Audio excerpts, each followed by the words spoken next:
Kasama ko dito si Kuya Johnny, ang expert sa pangunguhan ng... Anong tawag yung kukunin natin? Kibaw. Ha? Kibaw. Kibaw.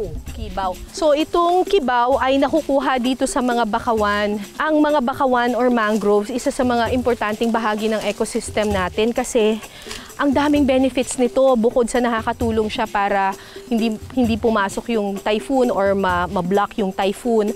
Ito rin ay nagsisilbing nursery sa mga isda, tas ang dami-daming nakukuhang iba't ibang mga pagkain dito.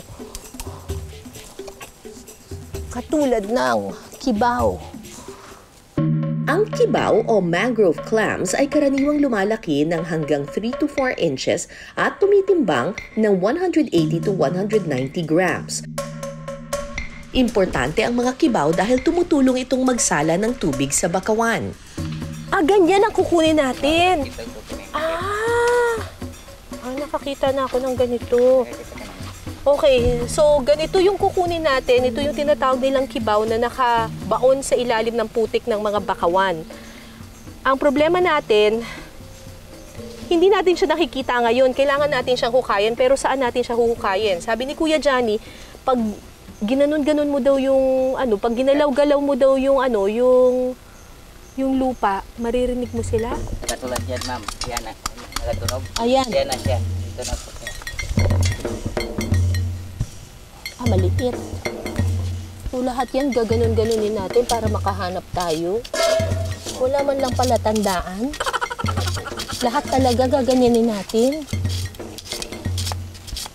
Baka lumubog ako dito, kuya! Hindi. Ayan, kuya, may laman! May laman! Sige, ulitin mo, kuya. Isa pa. Hindi, bato yan. Ayun eh. Ha, meron? Bato! Parang tunog bato eh.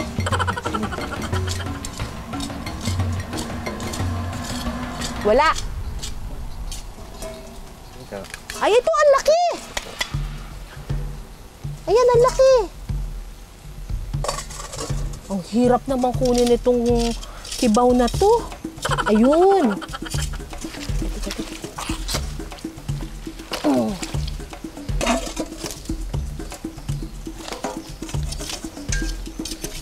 Kasi hindi siya sabi sama-sama sila.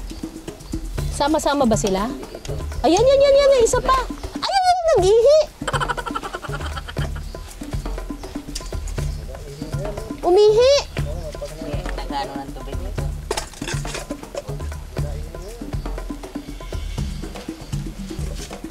Okay na? Okay na. Dami na natin nakuha. Meron din daw ditong mud crabs. Tama ba? Mud crabs? Okay, tara. Kunin na rin natin. Diyos ko, parang ata ito kumunoy. Hindi ba? Oh my God. Ha? Baka mamaya hindi na ako makalabas. Diyos ko. Ayan, ito. O sige. May laman ba? Sige. Paano natin kukunin to? Mayroon pong pinto. Oo nga, pero may pinto yan. Pero pag lumabas yan, lalakad yan. Tapos pupunta na sa ilalim. May laman ba? Mayroon po. Isa, dalawa, tatlo. Tatlo huli natin. Bayong! Pengin bayong! Gumagamit ng bubo o trap na gawa sa kawayan para manghuli ng mga alimango. Para makahuli, kailangan iwan ng mga bubo magdamag sa bakawan, kung saan naaabot ito ng tubig. Paano bubukas ito?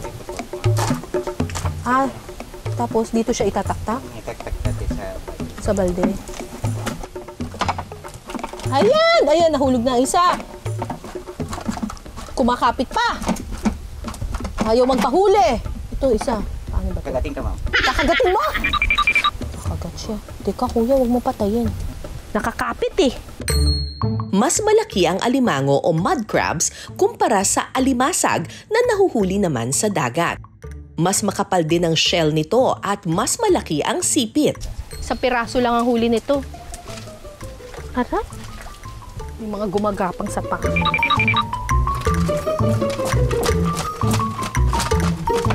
Yun. Okay. Pwede na magluto. Mahirap pero kaya-kaya. Ang nakuha namin ay 6 na kibaw at 6 na alimango. Finally, magluluto na tayo. Ang hirap gumawa ng pagkain dito. Pero at least fresh na fresh, di ba? Ito yung mga nakuha nating kibaw. Ang laki pala talaga, no? Tsaka medyo mabigat siya. Nilinisan lang natin. Ngayon, magluluto tayo ng tinolang kibaw. Igigisa ang sibuyas, bawang at luya.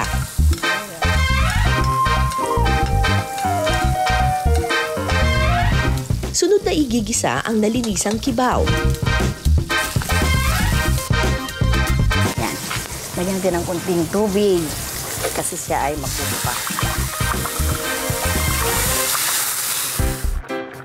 Pakukuluin lang ito ng ilang minuto at sunod na ihahalo ang tanglad.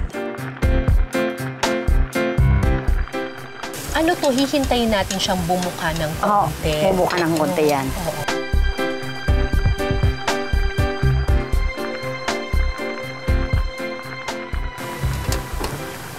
Ay, bumukas na! Ayan. Ay, sus Mariosep, ang laki pala ng laman nito. Wow! Ang lalaki, di ba? Ayan. Wow! Parang akala mo scallops. Sus Mariosep. Sunod na ihahalo ang siling haba at malunggay. Pakukuluin lang ito ng ilang minuto. At ready na ang ating tinolang kibaw. Bango ah! At eto na ang tinolang kibaw. Ang bango! Tikman natin.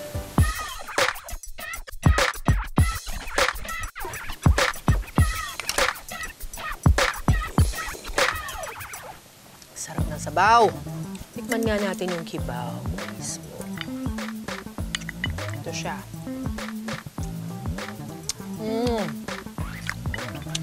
May natural siyang alat, ha? Hindi siya malansa.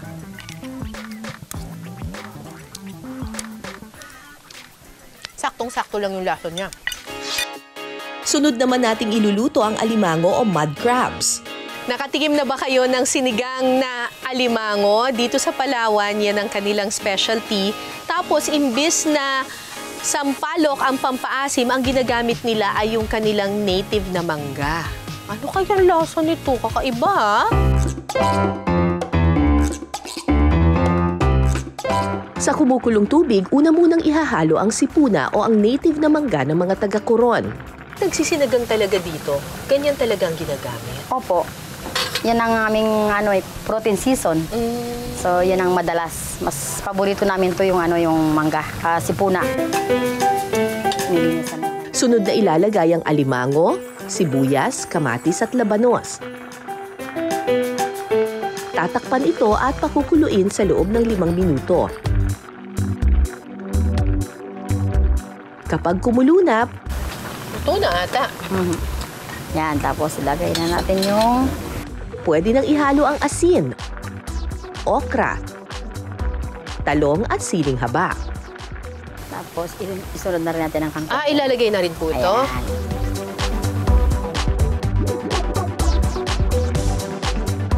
Makalipas ang ilang minuto, pwede nang lantakan ang sinigang na alimango. Alimango, sinigang sa mangga.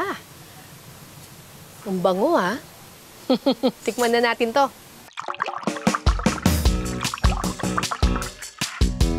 First time kong kumain ng sinigang na alimango. Tapos, ang pampaasim pa niya ay mangga.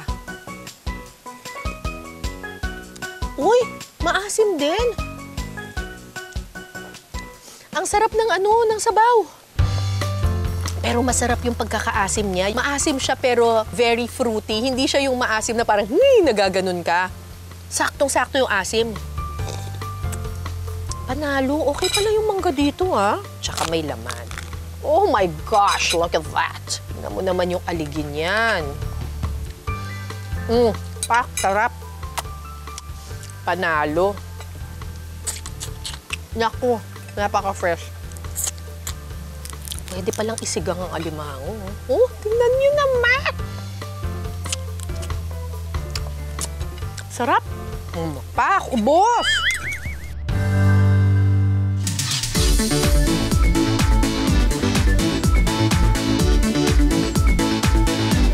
Hindi pa tapos ang seafood fiesta natin mga kapusot. Dahil ang susunod nating iluluto, fresh from Coron Sea,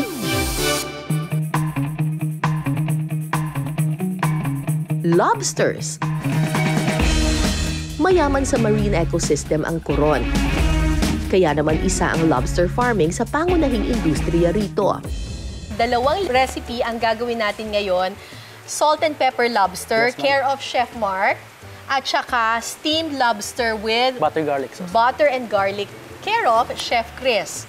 Sabay-sabay na po natin iluto to kasi mabilis lang iluto ang lobster.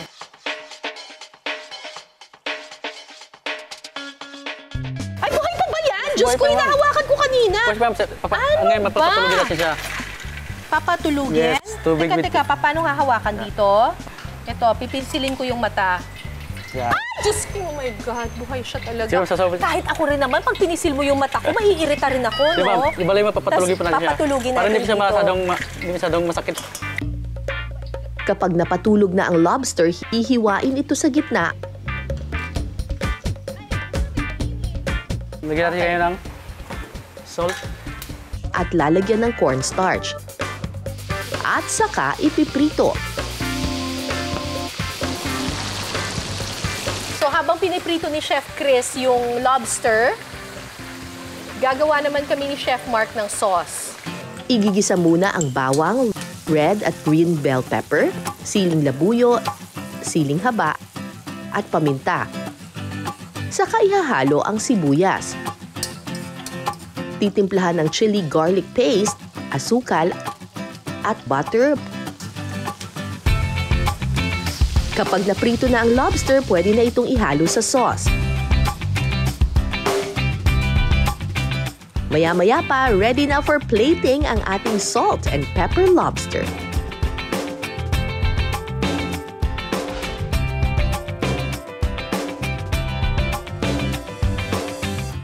Bukod sa salt and pepper lobster, isa pa sa mga specialty ni Chef Mark ay ang steamed lobster with garlic and butter. Butter, yes, ma'am. Okay, sige po.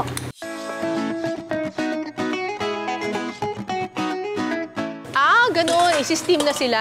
Isi-steam lang ang lobster sa loob ng 3 minuto. Habang naghihintay, gawin na natin ang sauce.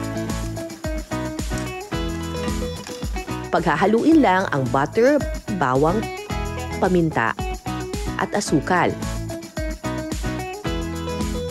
Ahaluin ito at hihintaying matunaw ang butter. Lapit na po. 1 minute. Basta pag nagpalit na ng kulay yung lobster, naging bright orange na siya, pwede na siyang hanguin.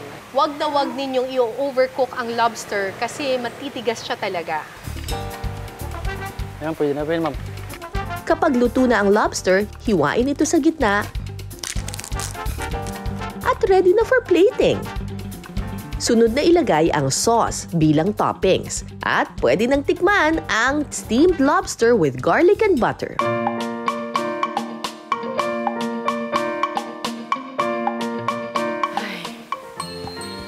Lord, tulungan niyo po ako. Nakainin po lahat ito. Oh my gosh! Grabe! Tingnan niyo yung aligi pulang-pula. Tikman ko muna itong garlic butter na steamed lobster. Oh my gosh! Grabe. Palibhasa, bagong luto, isang buo talaga makukuha mo. Fresh na fresh at bagong luto, kaya look at that aligi. Kain po tayo.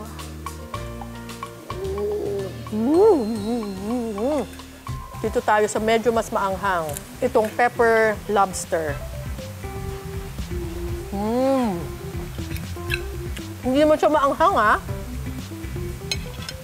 Masarap din yung flavor nito. Tikman natin yung aligi niya.